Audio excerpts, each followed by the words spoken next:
Hoy seguimos con la serie La mente del ministro, enfocada a todos los líderes y los ministros del Señor.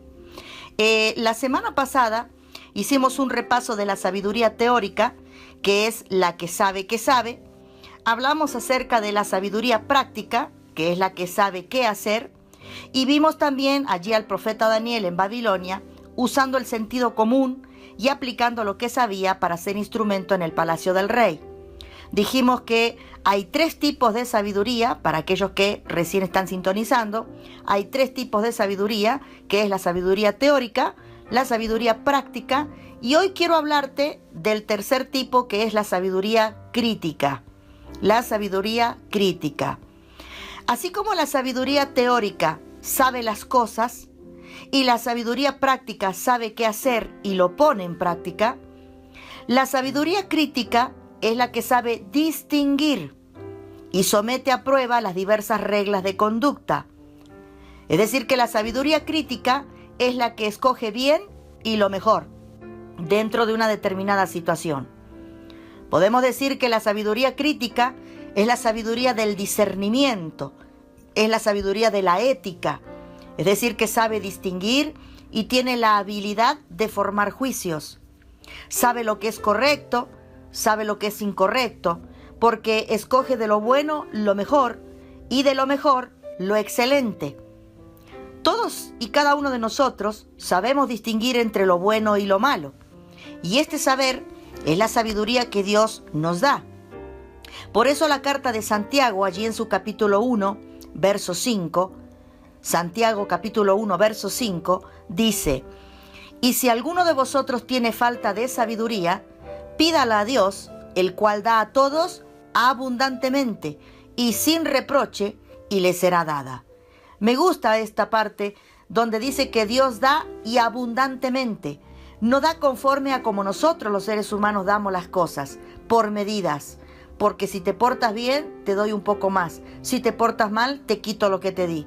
Simplemente aquí la escritura es muy clara y dice que si nosotros no tenemos sabiduría o tenemos falta de ella, que se la pidamos a Dios. Y dice que Dios la va a dar en abundancia y sin reprochar absolutamente nada. ¿Qué significa esto? De que Dios no va a decirnos: no te voy a dar a ti porque te portaste mal, porque hiciste esto o aquello, porque actuaste de esta manera inmadura. No, dice que si nosotros pedimos sabiduría, el Señor la va a dar abundante y sin reproches. Entonces esta palabra nos está enseñando de que Dios es el primer interesado en que sus hijos sean sabios en todo tiempo y en todo lugar. Porque no olvidemos, mi querida audiencia, de que como hijos de Dios, como ministros de Dios, somos representantes de Él. Por lo tanto, debemos dar una buena imagen de nuestro Dios, un buen consejo y tomar también buenas decisiones. ¿Cuánta gente conocemos que no sabe hablar correctamente?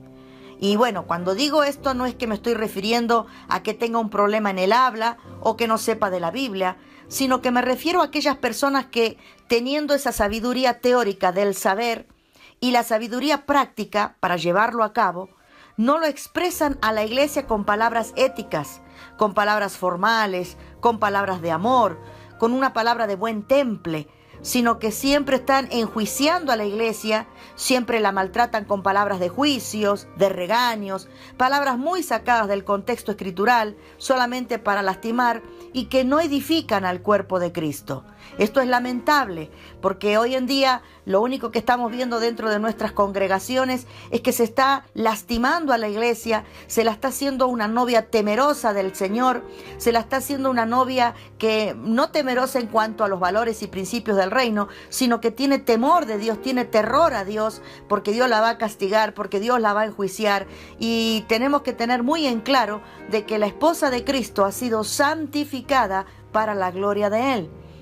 Algunos pueden decir: bueno, yo soy así y el que me quiere debe aceptarme como tal. Eso lo he escuchado aquí en México también y yo lo respeto, pero lo que no estoy de acuerdo es que no nos enfoquemos y no nos esforcemos un poco más para ser más amables con la esposa del Señor.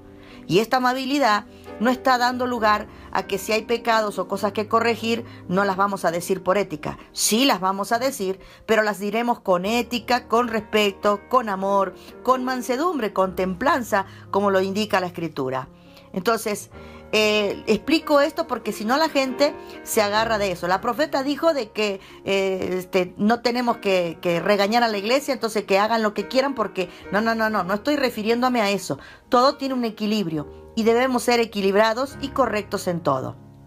Ahora, en el Evangelio de Mateo, en su capítulo 11 y su verso 25, le repito, Mateo 11, verso 25, dice la palabra: en aquel tiempo, respondiendo Jesús dijo: Te alabo, Padre, Señor del cielo y de la tierra, porque escondiste estas cosas de los sabios y de los entendidos y las revelaste a los niños. La pregunta aquí es: ¿qué cosas dice que Dios escondió de los sabios y entendidos y las dio a conocer a los más pequeños? La sabiduría crítica. Eso es lo que dio a entender hoy. ¿Por qué? Porque la sabiduría crítica te enseña a callar, pero también te enseña a hablar en su momento.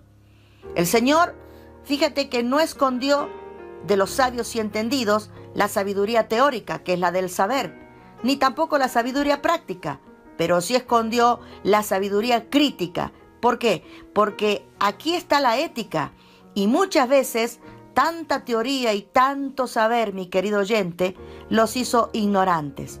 Fíjate que tanto ellos sabían y sabían del Mesías que iba a venir, que a la hora de que el Mesías estuvo frente a ellos, no le reconocieron.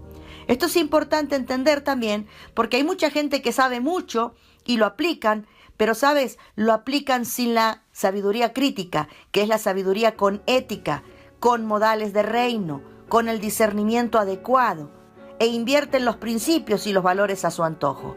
Le hacen decir muchas veces a la Biblia lo que la Biblia no dice ni enseña, sino que lo acomodan a su gusto para lastimar e incluso para juzgar a la misma iglesia, sin discernir que la iglesia ya ha sido justificada por la fe en Cristo Jesús.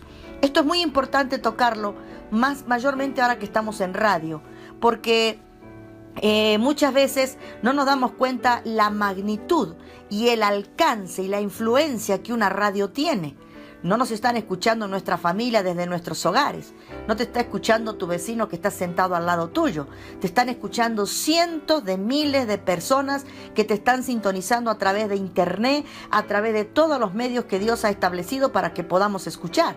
Entonces esto es importante saber de que cuando yo tengo un saber y cuando tengo una teoría práctica, tengo que tener obviamente la teoría crítica para saber discernir lo que estoy hablando en radio y soltando a todo aquel que me está escuchando. Porque yo en una equivocación que tenga, en un error doctrinal o en alguna cosa que yo pueda imperar, puedo lastimar el corazón de alguna persona y hacerla sentirse mal.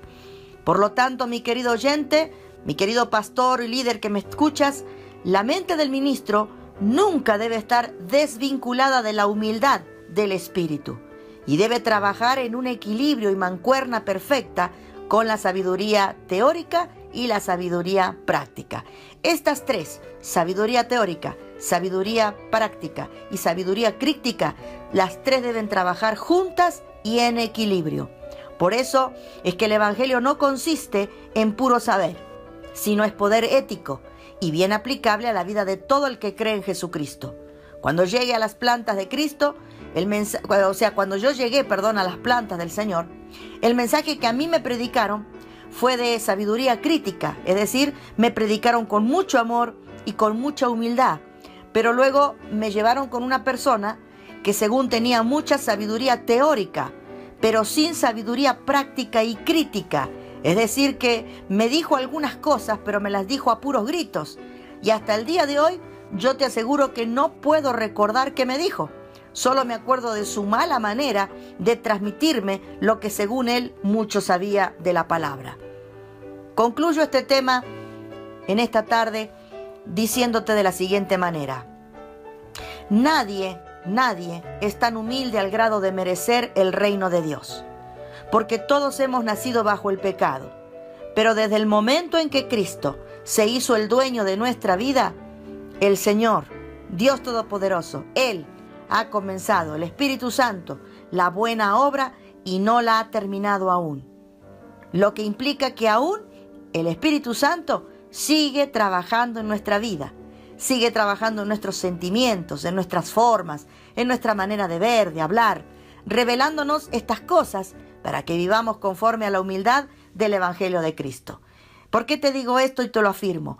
Para que no te sientas mal, tú que a lo mejor de tanto en tanto cometes algún error o fallas en algunas prácticas en cuanto a la palabra, no te sientas mal. No te enojes contigo mismo por causa de tu temperamento, por causa de un carácter inmaduro. Acuérdate que Dios está todavía trabajando en ti.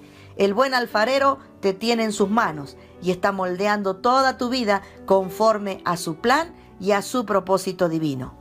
Entonces, yo te pregunto, ¿qué tipo de humildad tenemos nosotros, todos los que predicamos la palabra del Señor?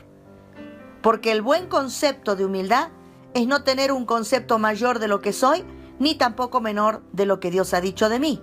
Entonces, conforme a nuestro criterio o grandeza de humildad, al momento de reconocer, al momento de practicar el perdón, al momento de transmitir el consejo o ministrar a la iglesia del Señor, ¿cómo estamos en la sabiduría teórica? Y si sabemos mucho de la Biblia, bueno, ¿cómo estamos en la sabiduría práctica? ¿Qué es lo que aplica? Porque es interesante que sabemos mucho, pero a veces lo aplicamos y lo aplicamos incorrectamente, no tomando en cuenta, ¿sabes qué? Lo que hoy estamos viendo, la sabiduría crítica. ¿Cómo estamos hoy con esta sabiduría crítica? Con esta sabiduría que nos hace ser éticos, nos hace ser selectos, de buen gusto, de discernimiento, de buena cordura. Esto es un reto muy grande, el reto de humillarse, pero sin ser humillado. El reto es callar, pero amor, pero hablar con amor para defenderse correctamente. Esto es algo muy importante en nuestra vida que Dios quiere siempre resaltar y que aprendamos a poner por obra y por práctica todo su consejo. Por eso, mi querido hermano, amigo que me escuchas, los libros del Antiguo Testamento son maravillosos y todo líder y toda mujer y hombre de Dios en el Antiguo Testamento hicieron cosas extraordinarias para Dios. Pero nosotros como iglesia debemos enfocarnos un poco más en leer la biografía de nuestro Señor Jesucristo, que son los evangelios, los hechos donde los apóstoles practican todo lo que aprendieron de Jesús y la iglesia iba creciendo, dice la Escritura, y el Señor añadía cada día a los que iban a ser salvos. Por eso es tan importante leer en mancuerna tanto el Antiguo Testamento, pero también practicar el Nuevo Testamento, porque somos la iglesia amada del Señor, somos la iglesia comprada por sangre preciosa, somos la iglesia justificada y santificada para Él, y de todas maneras entonces tenemos que nosotros examinar toda la vida y obra de nuestro Señor Jesucristo, ver su carácter, su comportamiento, sus palabras, sus actitudes, cómo Él se comportaba aún con los que le ofendían, aún con los que criticaban sus prédicas y muchas veces se enfocaban en cosas de señalarle allí acerca de sus discípulos. Todas estas cosas debemos reverlas, debemos nosotros mirar al modelo, miremos al Señor como dice Hebreos capítulo 12, verso 2, puesto los ojos en Jesús, el autor y consumador. Si quieres ser una persona de sabiduría teórica, sabiduría práctica y sabiduría crítica, observa al mejor de los modelos, Jesucristo el Señor. Vamos a orar a nuestro Dios y hoy terminamos este tema para los líderes, pero para la siguiente semana me gustaría comenzar a hablar acerca de la prudencia. Vamos a orar al Señor. Gracias, mi buen Dios, por esta oportunidad de transmitir la enseñanza tan puntual al corazón de todo aquel que quiere abrazar tu palabra. Señor, en esta hora yo te ruego que cada palabra impartida sea una semilla bien sembrada en el corazón y en la mente de todo aquel que nos sintoniza por este medio. Y que tu palabra, Señor, que nunca vuelve vacía a ti, lleve fruto, pero sea un fruto abundante, no solo en sus vidas, sino también en sus generaciones, desde ahora y para siempre. Y mientras te adoramos, Señor, imparte salud, imparte vida abundante y libertad a todo aquel que te escucha. Allí a nuestros oyentes, donde se encuentran, en la situación que se encuentren, tú eres Dios poderoso, tú eres Dios soberano, tú eres eterno, tú eres único y maravilloso. Por eso te damos todo honor y toda gloria en el nombre de Cristo Jesús. Amén y amén.